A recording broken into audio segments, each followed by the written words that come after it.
এক দুই তিন চার শালারা সব বাটপার, সব শালারা বাটপার, এক দুই তিন চার, এই শিরোনামে আরেকবার কথা বলি।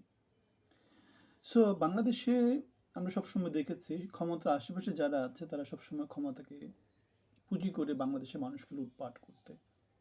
লুটপাট কিভাবে করে? তাদের সুবিধা মতো জনমানুষের যে ট্যাক্সেশন, যেটা জনগণকে শোষণ করে যেটা আদায় করা হয়। যেমন একটা কথা বলেছি, ইন্ডিয়াতে একটা ডিমের দাম 3.5 টাকা থেকে 5 টাকা, বাংলাদেশে সেটা 21 টাকা হয়ে যায়। আলু ইন্ডিয়াতে 21 টাকা, বাংলাদেশে সেটা হয়ে যায় 75 টাকা। এই যে বড় একটা গ্যাপ যেটা হয় সেটা হচ্ছে বাংলাদেশের ট্যাক্সেশন পলিসির জন্য হয়, ব্যাড পলিসির জন্য হয়, চাঁদাবাজির জন্য হয়। বাংলাদেশের উৎপাদন, বাংলাদেশের পোশাক শিল্প ছাড়া আর কোনো কিছু উৎপাদন বাংলাদেশে করতে পারে না। একটাই কারণ, বাংলাদেশের কর কাঠামো, বাংলাদেশের ব্যাড কাঠামো বাংলাদেশকে অন্যান্য দেশকে বাংলাদেশের তুলনায় অনেক বেশি আকর্ষণীয় করে তুলেছে।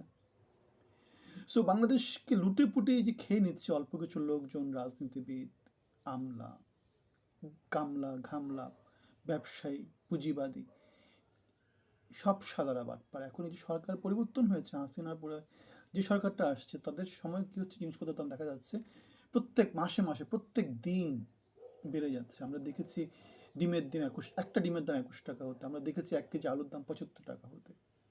সো অনেক জিনিসের দাম এখন বাড়তে বাড়তে এমন অবস্থা হয়ে গেছে যে সাধারণ মানুষ না খেয়ে থাকছে। সাধারণ মানুষ বলতে বোঝাচ্ছি কৃষক, শ্রমিক, মেহনতি মানুষ যারা আছে তারা।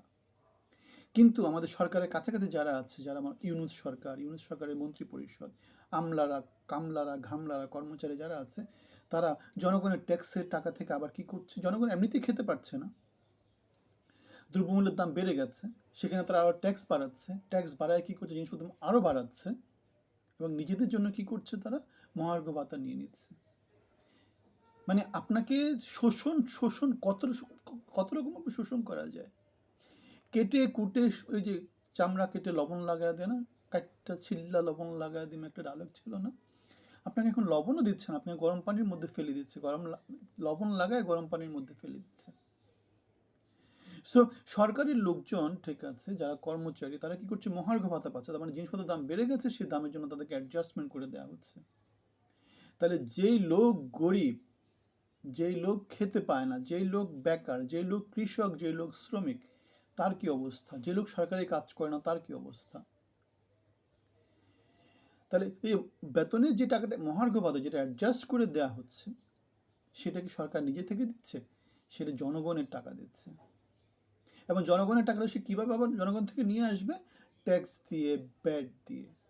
তাহলে সরকারের যে আসল কাজ, দ্রব্যমূল্য নিয়ন্ত্রণ করা, পলিসি দিয়ে সরকার ইন্ডাস্ট্রিকে বুম করা, ইন্ডাস্ট্রি যাতে বেশি বেশি হয়, কর্মসংস্থান বেশি বেশি হয়, সে চেষ্টাটা করা, সেটা না করে সে কী করেছে, সে ব্যাংকিং ব্যবস্থায় 22,500 কোটি টাকা এক্সট্রা দিয়ে দিয়েছে।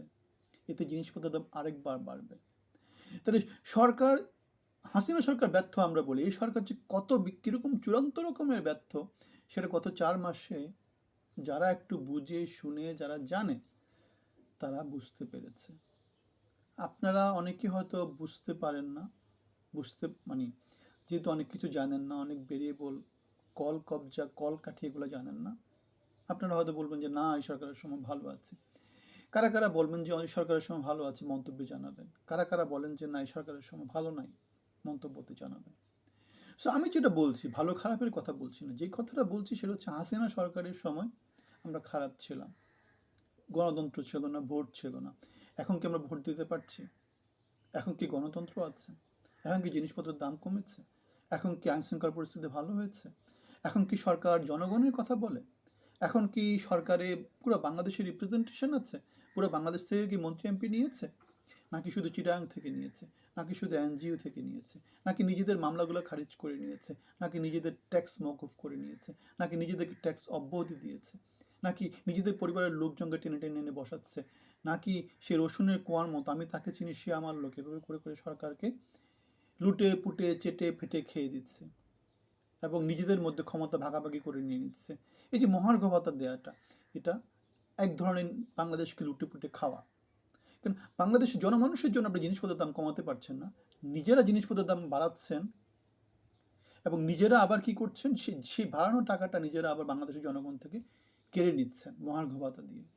বাংলাদেশের জনগণের কী হবে, সাধারণ জনগণ কীভাবে চলবে, সেই চিন্তাটা করছেন না। তাহলে হাসিনা থেকে এরা কীভাবে ভালো হলো, হিটলার থেকে এরা কীভাবে ভালো হলো? হিটলার তাও কী ছিল? হিটলার ছিল তাও জার্মানির জন্যে অনেক ভালো একজন নেতা ছিল। কিন্তু আমাদের এটা কি করছে, নিজেদেরকে নিজেরা খেয়ে নিচ্ছে। এরা রাজতন্ত্র প্রতিষ্ঠা করছে, এরা ফ্যাসিজম প্রতিষ্ঠা করছে, এরা স্বৈরতন্ত্র প্রতিষ্ঠা করছে, স্বৈরাচারী প্রতিষ্ঠা করছে, এরা নতুন লুটেরা।